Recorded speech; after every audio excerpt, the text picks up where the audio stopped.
Hi, folks. Welcome to The Creative Nomad, presented by TrueAwesomeLife.com.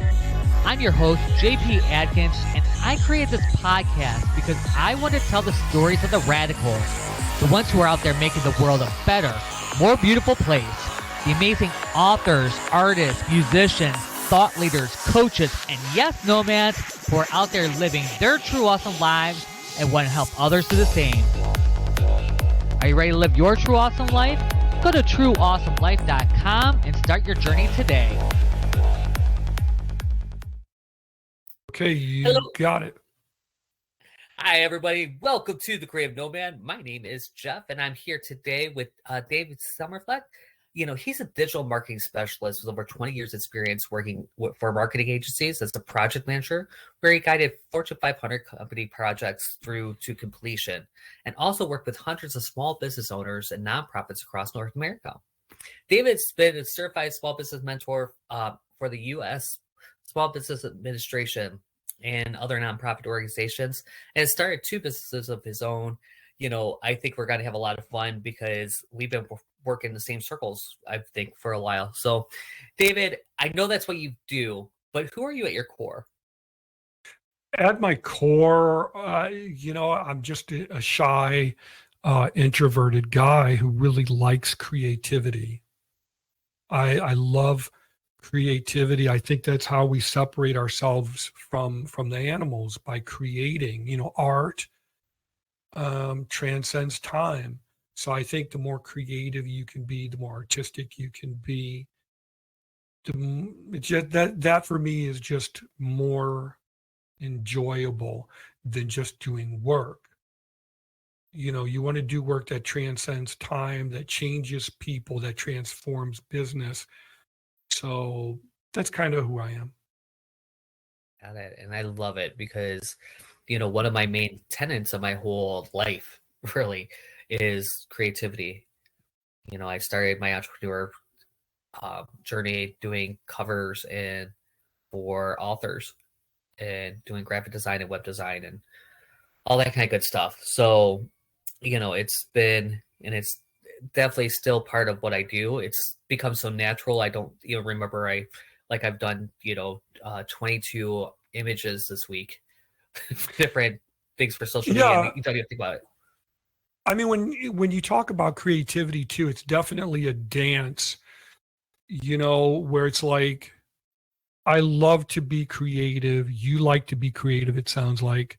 Mm-hmm. But, you know, by the same token, if we as creative people, and you hear that term all the time, creatives, it's almost used in a derogatory term almost.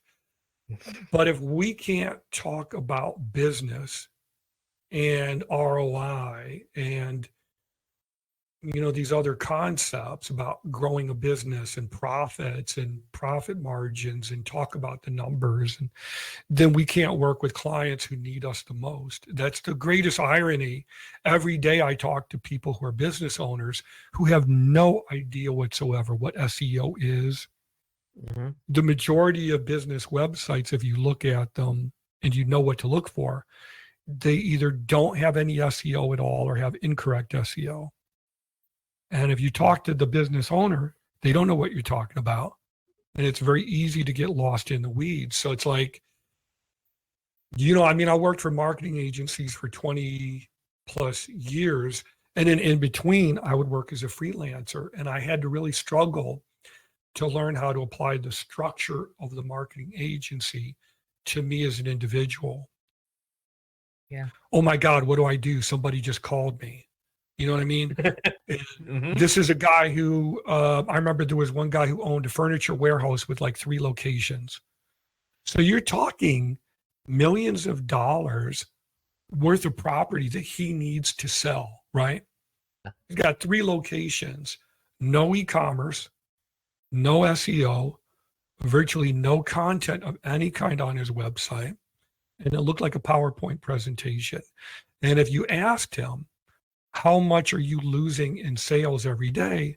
He would have no idea, not a clue. You know, yeah. So it's like, as much as I love the creativity, because I'm geeking out, I'm looking at the site, I'm thinking, oh my God, this could be such a visually stunning site. And you could have rotating images of the furniture and offer curbside pickup and home delivery. And this was like 10 years ago. You could still do that. You could do Yeah. video walkthroughs, video consultations. You could do everything that we're doing today. You could have done it 10 years ago, but nobody wanted to do it. They saw no reason to. Most of them still don't. But it's like, as much as I love creativity, you got to be able to address the business nuts and bolts, or you can't use it. You can't help the business owner, and they won't take you seriously. That's the irony. They see you as another template installer or some other burger flipper type of service provider, Yeah, and what I find is that the more creative you are, the less that you understand your system, for the most part. Yeah, I mean, it's very true. When we talk about freelancing, which is what it is, I prefer the term independent contractor, because you don't hear the term freelancer anywhere else. The dentist doesn't tell you he's a freelancer or ask you, how do you want your teeth? What color do you want your teeth to be? Because he knows you Right. don't know. You don't know. If you go to the mechanic doesn't ask you, what kind of parts do you want me to use? Is it okay if I use this type of screwdriver or whatever? They don't ask you because they know you don't know. The lawyer doesn't ask you what kind of tools he or she should use, or ask you if it's okay, or what should I charge you, and all of this. But freelancers do, Yeah. but you got to be able to plug into the business nuts and bolts. And I always recommend freelancers, independent consultants who do digital marketing, really study business books. Watch everything you can from Harvard, Stanford, Duke, Brown, all these business lectures. Study the things that you don't like, so you can learn, what do you need? Why are they negotiating this way? Read Zig Ziglar, even if the way he is doesn't appeal to you, because he's recently passed away. I don't want to speak ill of the dead, but some people can read sales books and it rubs them the wrong way. But you've got to be able to find a way that works with your personality, or you just can't help them. I don't like pop-ups. They're annoying. Mhm. But if I don't put them on my website, how is the visitor going to know about my free offers? They may look at it, they may not. You know what I mean? Right. Right. And it's a challenge. And it's, one of the challenges I have is in automation. I work with a lot of people on automating their systems. So it's like how to do it smart, where they're not all pissed off, and, you're not sending the direct, spam basically into someone's inbox. So Yeah. what do you find really is working these days? Because I know every so often that changes, and I know that you've been working as long as you have. Yeah. It changed. Facebook alone has changed the last, I feel like, in the past year, hugely. But what are you finding that's actually working for people? I gotta, it's a good question. And I gotta be honest, it's like that old saying, the more things change, the more they remain the same. And, knock on wood, thank God every day I don't have to go and meet people face to face. I don't have to go to networking events or word camps or whatever, which I always hated going to them. Because as much as I love WordPress, everybody at a WordCamp either knows nothing at all about WordPress, and they're complete total newbies, which is fine, but they're not at the point where they're going to hire you, really. They're at this like, what is this stuff phase? Or they're programmers completely geeking out, nerding out on code. So if you want to talk about business, there's really nothing for you to do. And it's like that with most of these types of events. So what do I do as a digital marketer? I go back to basics, and it's really cultivating referrals, networking slowly and methodically, and digging in deep. It's combining digital marketing, and I need to define that, but it's combining digital marketing with traditional, what I call boots on the ground marketing. I come from a military family, and I used to grow up around bases, around, military guys. And it always would astound me when I would go work at agencies and nobody would know what anybody else was doing. Nobody was driven to do anything. There was no motivation. There was no discipline, no focus, anything goes. Everybody was employing their own family members, and who's dating who and all this other stuff. But you have to kind of look at it from that perspective. What is your overarching plan? How do you intend to get there? What's your big picture plan? And then what are the short-term strategies that you put together, that you assemble in order to achieve that long-term goal? And are you willing to commit to it for at least 6 months? Can you do it? Logistically, can you? Because if you work full-time, you probably can't do it. If you're one of these business owners who is in the business but not really running it, where they run around putting out fires all day long, but nobody's really in charge. You're not delegating. Yeah. They're not in a position where you can help them. You got to delegate. The business owner who wants to be a developer in a day, or I want to be able to update my own website. Why? Don't you have a restaurant or a law firm or, plumbing business or something to run? Mm-hmm. Because if you think you're going to learn SEO and e-commerce and design and programming and PPC all overnight, you're fooling yourself. I tend to show my clients when I'm doing. I know I'm digressing too. Sorry. No, it's awesome because, speaking with somebody that's been in it as long as you have, and as long as I have, you come across that, and you come across the people that think that they can do it themselves. And they think that they're, I'll never forget. I was working with a client. He built ships. He was a craftsman and would go in and basically remodel all the ship, the inside of yachts. And they make a lot of money. Right. He was a contractor. He went and did, that was what his passion was, and he loved it. So he came to me. I gave him a price. I, told him what was going on, everything like that. And because he made so much money, he decided that I wasn't big enough and went to another firm. Mm-hmm. They came back with literally the exact same thing. Yeah. And asked for the same information, asked for all the same stuff. And so he was just like, it was just crazy. I can't tell you how many corporate level business owners I've heard from over the years who, made millions of dollars every year in annual gross revenue. But you would look at their online representation, which is what it is, and my jaw would hit the floor. And I would think, this looks like something I did in the mid-90s. It doesn't even work on a modern smartphone, right? Yep. They're not even showing up on the third or fourth page of Google, and they don't even know it.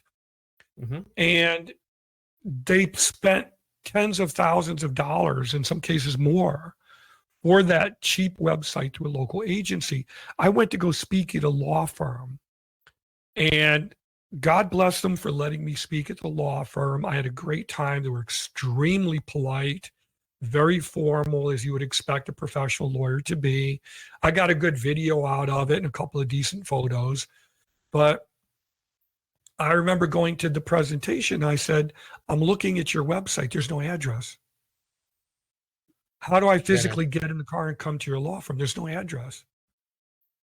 I'm not kidding you. It wasn't on their website. So I looked them up in Google, couldn't find them in Google. There was no listing at all that you could find.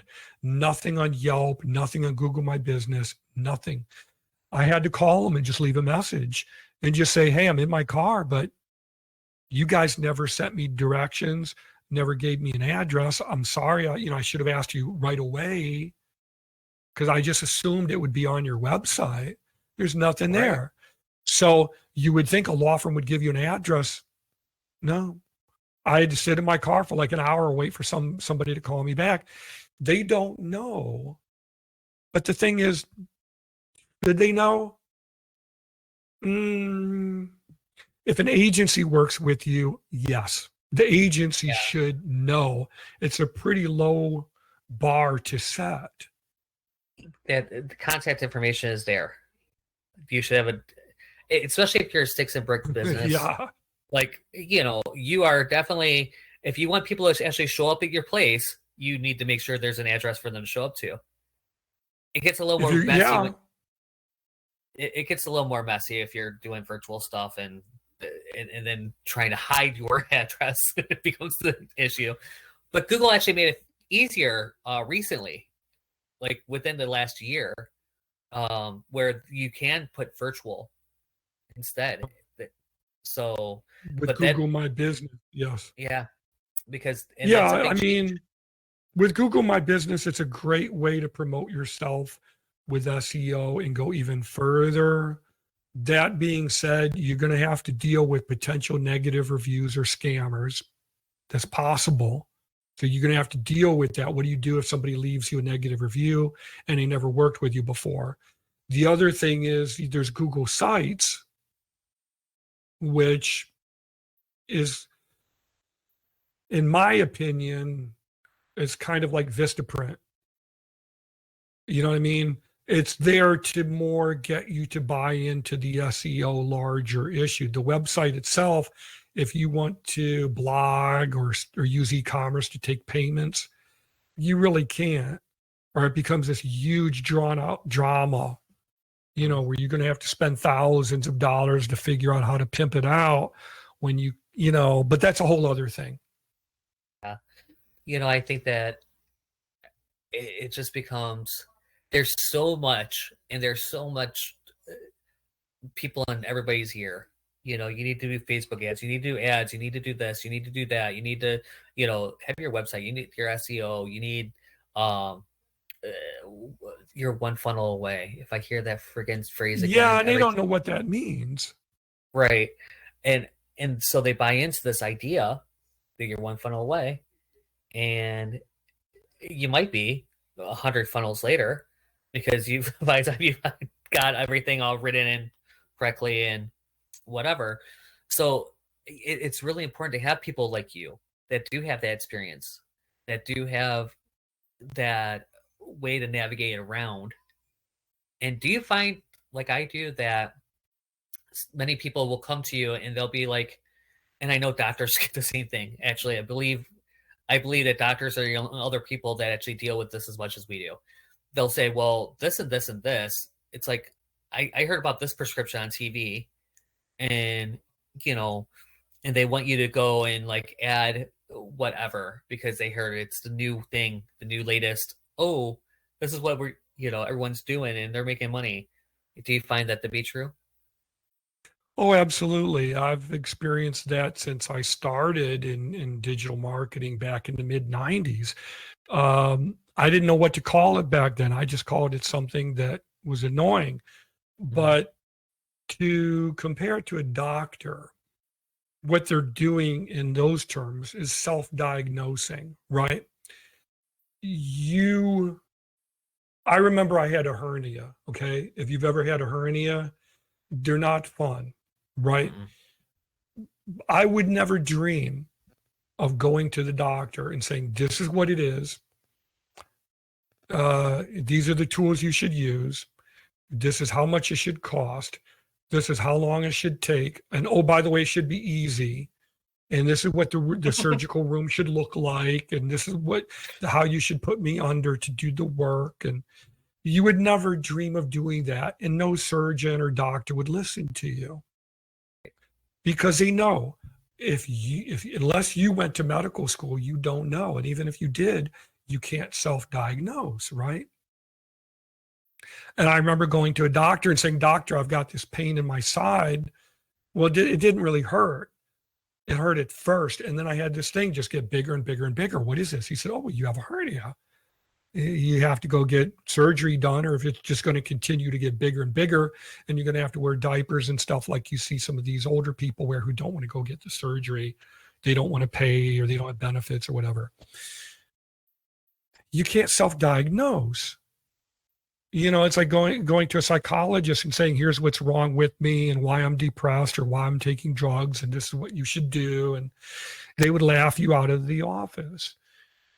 The reason that the business owner's doing that is because they think from their perspective, you don't know what you're doing. They don't feel safe. They need guidance. So what I do, and I'm not saying that I'm a genius and I'm perfect and I do this all the time, because I don't. There are times when I forget to do this, or I'm tired and I don't do it. I may be in a grouchy, sour mood and I don't do it. So I'm not saying I do it all the time, but what I do is I screen clients for the potential fit. We have to have a scheduled online video interaction where they've answered my questions about their priorities. Then we talk in person by video, because again, there's no reason to meet face to face. There really never was. Right. We accommodated them years ago because you knew that most people wouldn't do it.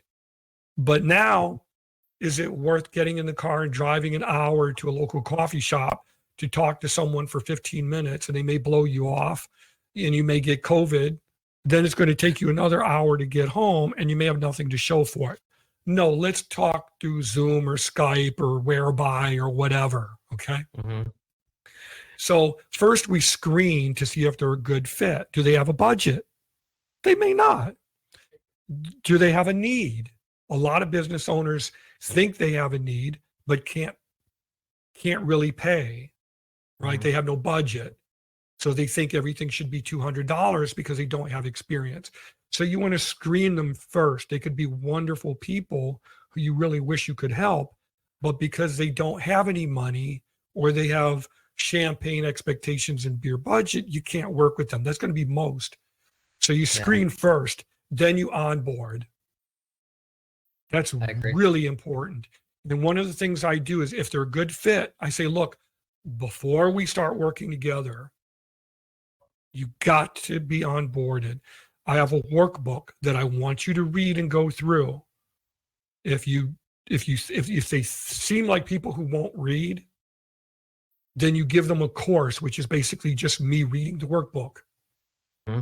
So either watch the course or do the workbook. Why would I do that? The reason I started doing that is because the workbook introduces them to concepts that we as digital marketing professionals need to tell the business owner about before we can work with them. They need to understand the importance of having content before you begin, which developers call scope creep. Yeah. We need to introduce concepts of SEO, which a lot of business owners, believe it or not, they do not understand. They know they want to be at the top of Google, but they don't know how that works. And if you tell them the mechanics of how to analyze that, you can lose them very quickly. Anything technical, they can lose interest or be overwhelmed. So you've got to make it very, very simple, very easy to digest, as if, the Muppets were telling them or something. So you got to do that. So screening and then onboarding, then you have a contract. If you don't adhere to those steps, there will be, dire consequences. Yeah. And it doesn't mean that they're bad people or they did something intentionally. It just means they don't know what is going on. They could, see a commercial for Wix or Weebly or Vistaprint and just immediately be like, why should I pay you money when there's all these free DIY templates? They don't know the difference. You see what I'm saying? Yeah. And you've been around again since mid-90s. So you understand, when it was the Wild West of internet and there wasn't, and what we had to do way back, and people were trying to get online. And some people got online and started making money because they could, and their content. Yeah. And their content was good. They had great content, and then everyone wanted to. And, I remember I charged $10,000 for a website at one point, for a simple, what now I would do for like maybe $250 because it was such a simple, like, here's a page and here's a business card, basically. Right. But look at how your expected revenue has decreased radically. And maybe part of that is because the business owner who you talk to sees almost no value whatsoever in the work. They don't understand that from their perspective, they're basically putting the future of their business into the hands of an automated DIY generator that really doesn't give to you know what about them, and doesn't know anything about them and doesn't care. It's just an automated builder thing that's not going to help them one little bit. I remember decades ago, there was an automated business card machine. I don't know if you remember these. You'd go to the machine and you could type in your name and address and your phone number, and it would give you, it would print up an a generic business card. You could pick from like 5 different templates, and it would print out a business card in 5 minutes. And you'd be like, oh, I'm so excited. I have a business card now. Oh boy, I'm so professional. And you'd look at other people's business cards and you'd be like, wow, theirs looks so nice and sleek. Mine looks like, like a dog wiped his behind with it or something. It looks so amateurish. They don't understand that you get out what you put in. It's a law. In Buddhism, they call it the divine law of cause and effect. It's a very, very simple law, but it's really profound. You get out what you put in. Yeah, it's actually funny because I remember printing out my own business cards, just in the printer, and having the ones that they pulled apart. Mm-hmm. And yes, I remember them. Why are you doing that, Jeff? Cut that out. I haven't done that in years and years. Who needs them anyway? Yeah, at this point, I think I have business cards with my current. I don't think I have business cards with my current business on it. I have all the information. It goes to an old site that I've revamped. It says all the kind of right information, but it's, so if I really need to give out a business card, I can. They'll get information that they need, but it's not, the name doesn't necessarily match what the content is anymore. But too, it's such a bad feeling when you give someone your business card that visually you spent time branding it and making sure that it's sleek and professional and above board. And you go to networking events or other events, seminars, whatever. You go and you give them your business card, and intellectually, they're never going to look at it. They're just going to put it right in the dumper. And it's like you're throwing away money. Now, these cards, maybe they cost a nickel each or maybe a quarter each if they're really, really high end. I just got in a lot of ways, I was talking to my wife the other day and I said, in a lot of ways, I really owe COVID. Yeah. In a lot of ways, I owe COVID because I would get in the car and go to networking events. It would take an hour to get there with traffic.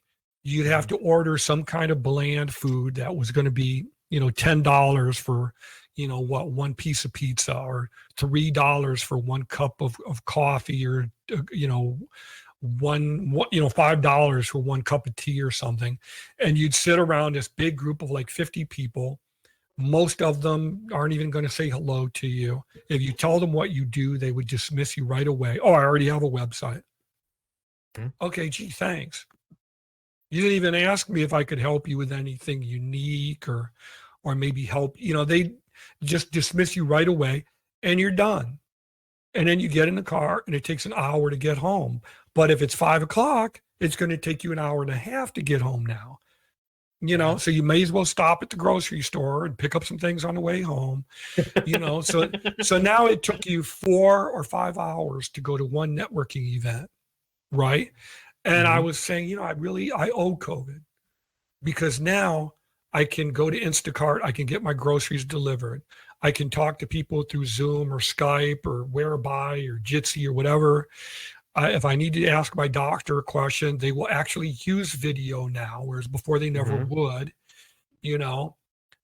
although there are a lot of doctors who still won't do it, but it's actually made things easier, which is so ironic. Yeah. Use your time, be methodical with your time, be selective with who you talk to, why you talk to them, what you talk to them about. It's like dating. If anybody with a pulse is good enough for you, then that's what you're going to get. But if you Yeah. only want someone who's tall and articulate and kind and sensitive and well read, well, now wait a minute, you've just eliminated a lot of the population, right?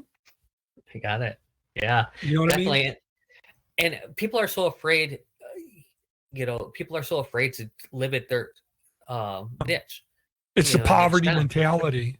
Mhm. It's the poverty mentality. We all, I can't say we all, but a lot of people, I think most people struggle with it. I still struggle with it. Even if I don't need to, I still struggle with it. Do I really want to pay this money for this?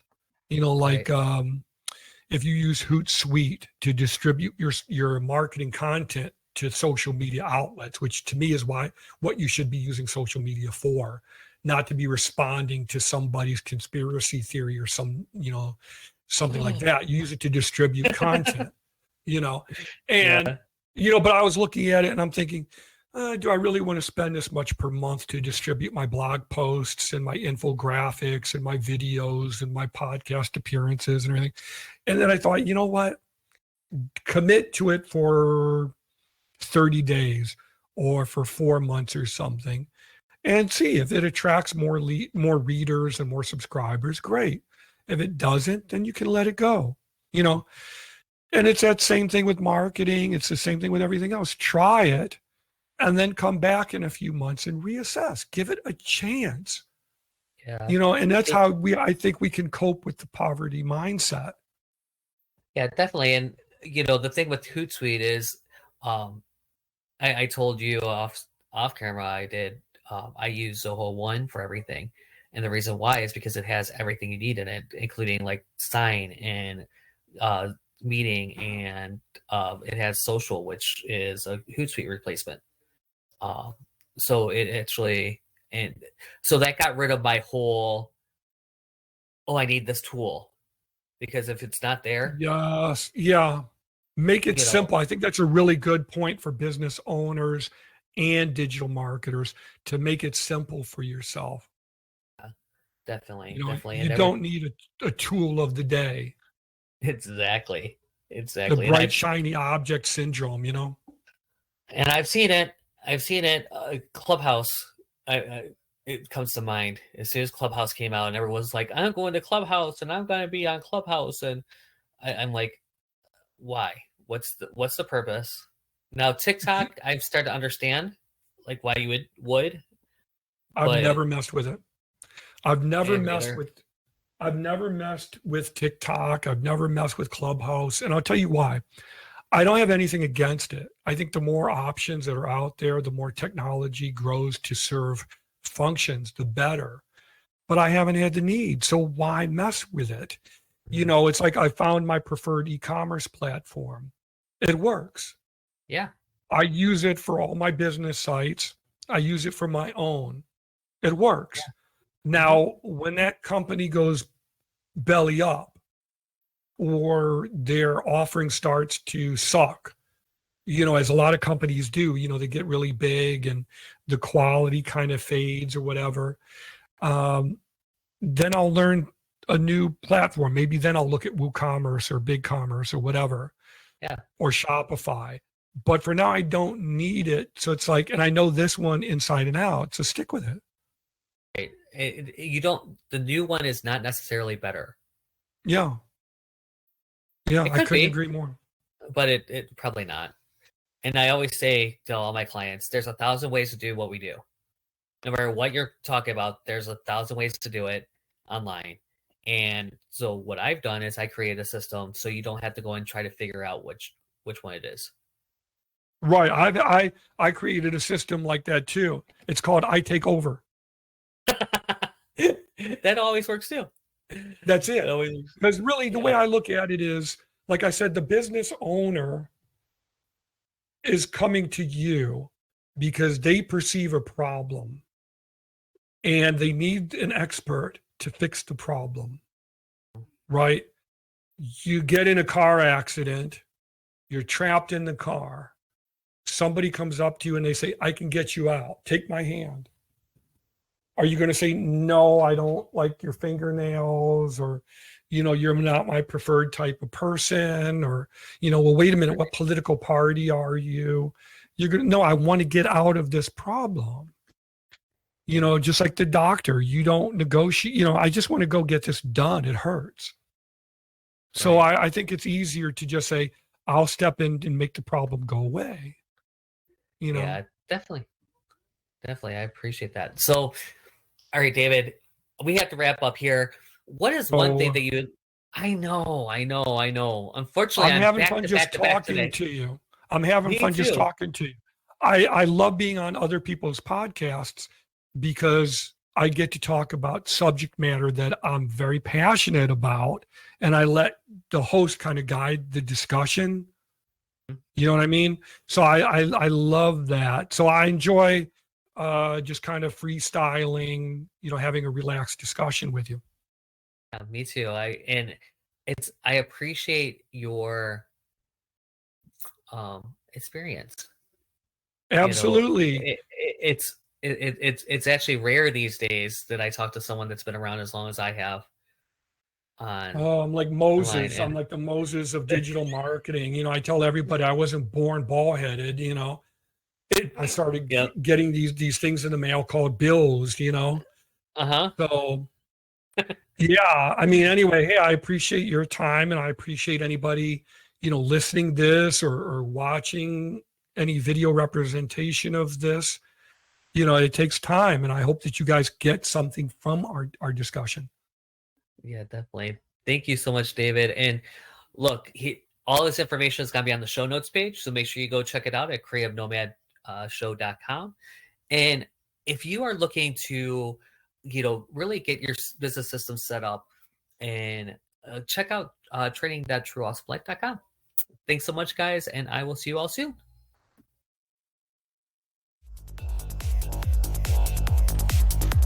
Thanks for listening to The Creative Nomad Show. If you have any questions about this or any other episode, go to creativenomadshow.com. There's also a link at the bottom. If you are a radical and would like to be a guest, you can apply to be on the show there. Thanks again, and know that you are loved.